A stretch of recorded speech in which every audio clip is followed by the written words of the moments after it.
এই ভিডিওতে দেখাবো সাপোজ টু এবং সেড টু এই দুটো ভার্ব ফ্রেজকে কিভাবে ব্যবহার করবে।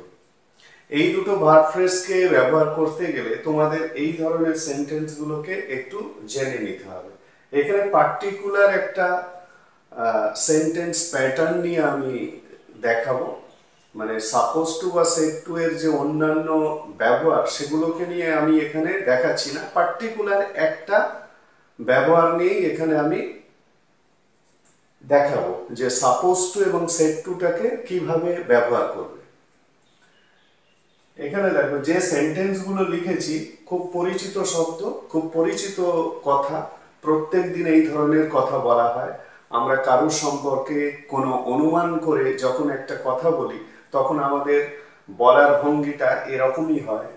কিরকম দেখে না, ওরা নাকি খুব বড় লোক, ও নাকি বিদেশে গিয়েছে, ও নাকি বিদেশে যাচ্ছে, ও নাকি বিদেশে গিয়েছিল, আমেরিকায় সবাই নাকি খুব বড় লোক, আর ওর নাকি মেয়েটার সাথে সম্পর্ক আছে। প্রতিদিনের কথায় এই ধরনের বাক্য সবসময় বলা হয় এবং এই ধরনের বাক্যগুলোকে কিভাবে ইংলিশে বলবে সেটা এই ভিডিও থেকে তোমরা জানবে। এখানে দেখো ওরা নাকি, ও নাকি, মানে নাকি শব্দটা যোগ করে সেন্টেন্স গুলোকে একটা অন্য মাত্রা দিয়ে দেওয়া হয়েছে। অন্য মাত্রা বলতে সেন্টেন্স গুলো, মানে তোমরা যখন ভাববে ইংলিশে কিভাবে করব তখন তোমাদের একটা সমস্যা তৈরি হতে পারে। তো এখানে নাকি মানে হচ্ছে অনুমান ভিত্তিক একটা, মানে যে বলছে কথাটা সে একটা অনুমানের উপর ভর করে বলছে, ঠিক আছে, যেটা ফ্যাক্ট নয়। তার গুজব, কোনো একটা গুজব শুনেছে, কোনো একটা অন্যের কাছ থেকে কোনো অনুমান ভিত্তিক কথা শুনেছে এবং তার উপর ভিত্তি করে সেও অনুমান করছে এই রকম একটা কথা, এবং তখন সে এই ধরনের কথাগুলো বলছে, ঠিক আছে। তো এই ধরনের কথাগুলোকে ইংলিশে বলতে গেলে তোমাদের সাপোজ টু বা সেড টু কে ইউজ করতে হবে। এবারে সাপোজ টু কোথায় আর সেড টু কোথায় এটা ডিপেন্ড করছে সেন্টেন্সের, মানে কোন পরিস্থিতিতে কিভাবে সেন্টেন্সটা বলা হচ্ছে সেইটার উপর ডিপেন্ড করছে। তবে মোরাললেস দুটো মিনিংই একই ধরনের হয়।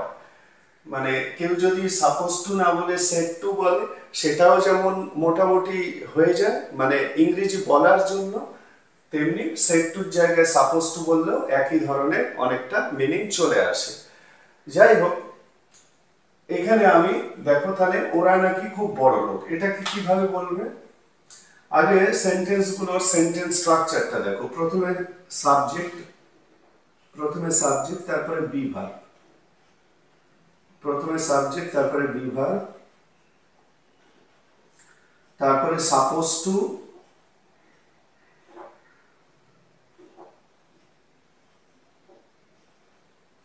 সাপোজ টু বা সেড টু, সাপোজ টু বা সেড টু এই কথাটা ইউজ করবে।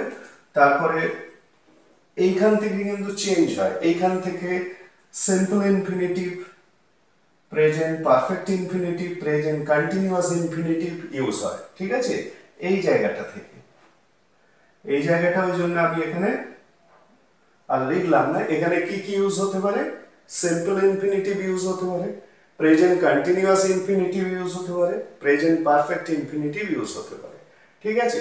সেটা আমি যখন সেন্টেন্স গুলো তৈরি করছি সেখান থেকে দেখে নেব। এখানে দেখো ওরা খুব বড় লোক, ওরা নাকি খুব বড় লোক, তার মানে দে আর, তার মানে ওদের সম্পর্কে একটা অনুমান করা হচ্ছে, বা লোকে বলে ওরা খুব বড় লোক, একই কথা, ঠিক আছে। They are supposed, they are supposed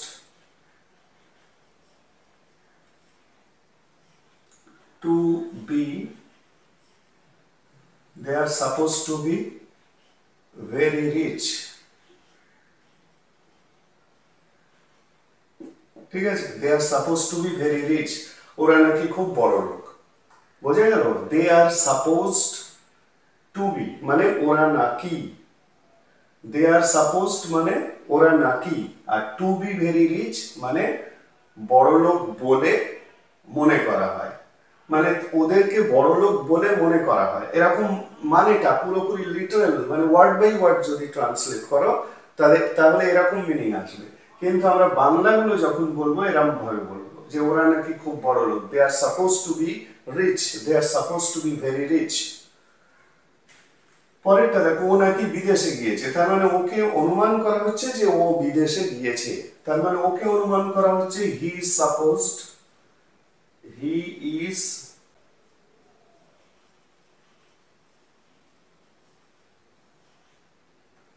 supposed to, এবারে গিয়েছে মানে পারফেক্ট কন্টিনিউয়াস, এই প্রেজেন্ট পারফেক্ট ইনফিনিটিভ ইউজ হচ্ছে টু হ্যাভ গন, কোথায়, abroad.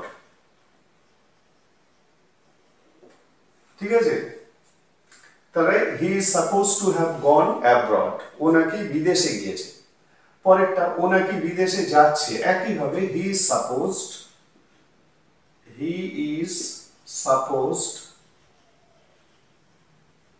He is supposed to, এবার দেখো যেহেতু কন্টিনিউয়াস একটা অ্যাকশন রয়েছে মানে যাচ্ছে, তার মানে হি is supposed to be going abroad. ঠিক আছে, পরেরটা দেখো, ওরা নাকি বিদেশে গিয়েছিল বা বিদেশ গিয়েছিল। এখানে দেখো বিষয়টা মানে ওদেরকে ধরা হয় যে ওরা বিদেশ গিয়েছিল বা ওদেরকে বলা হয় ওরা বিদেশ গিয়েছিল, এরকম ভাবে কিন্তু সেন্টেন্সটাকে ভাবতে হবে। তার মানে এখান থেকে সাপোজ টু না ব্যবহার করে এখানে সেড টুটাকে ব্যবহার করতে হবে। তার মানে হি ইজ, ও নাকি বিদেশ গিয়েছিল, he is said to, he is said to have gone abroad, he is said to have gone abroad। ঠিক আছে, পরেরটা দেখো, আমেরিকায় সবাই নাকি খুব বড় লোক, তার মানে এটাও একটা অনুমান করে তুমি বলছো, তোমার অনুমানের উপর ভিত্তি করে তুমি একটা কথা বলছো যে আমেরিকায় সবাই নাকি খুব বড় লোক। তাহলে in America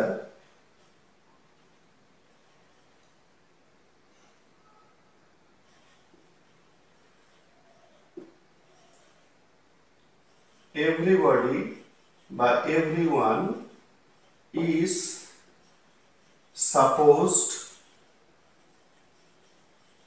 to be rich,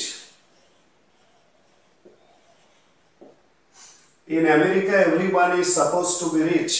ঠিক আছে, আমেরিকায় নাকি সবাই খুব বড় লোক, এখানে খুব যেহেতু তাহলে very rich.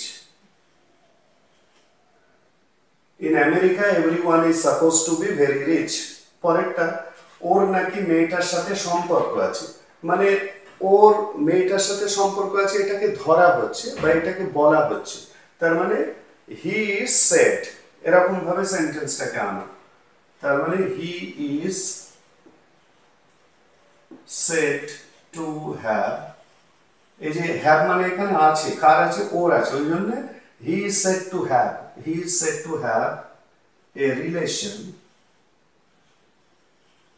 he is said to have a relation with the girl।